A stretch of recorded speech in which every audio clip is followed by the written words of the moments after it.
Le message du jour vous est présenté par notre frère Marc.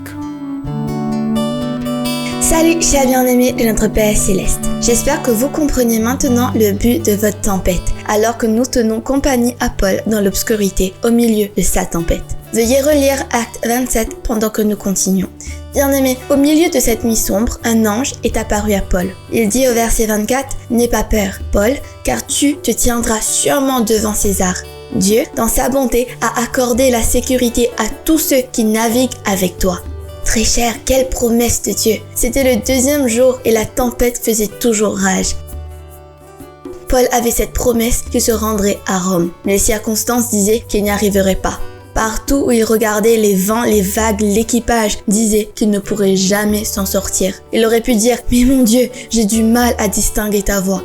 Seigneur, tu as dit que je me tiendrai devant César, mais je suis dans un bateau qui coule au milieu de l'océan, coincé dans un ouragan. » Bien-aimé, parfois ce que Dieu promet semble juste à l'opposé de ce que nous voyons. Dieu a dit « Je vais guérir », mais tout ce que je vois, c'est la maladie. Dieu dit « Je prêterai et non pas emprunterai », mais je vois des dettes et des difficultés. Dieu a dit « Mes enfants se marieront dans le Seigneur », mais je vois des addictions, des compromis, des rébellions, etc. Bien-aimé, voici la clé. Vous ne pouvez pas être influencé par ce que vous voyez. Vous devez être influencé par ce que vous savez. Bien-aimés, ne laissez pas la tempête vous emmener hors de ce que Dieu a promis. Au milieu de la tempête, alors que cela semblait impossible, aucun signe d'amélioration, Paul a dit à l'équipage « Tout ira bien. Prenez quelque chose à manger. Dieu a promis que non seulement je me tiendrai devant César, mais que toutes vos vies seraient épargnées. » Le verset suivant, verset 26, est la clé de la foi. Paul a dit « Je crois que ce serait comme Dieu l'a dit.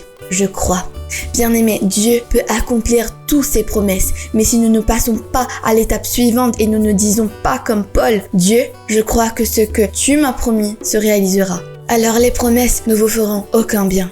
Nous devons franchir cette étape, mélanger la foi avec ses promesses.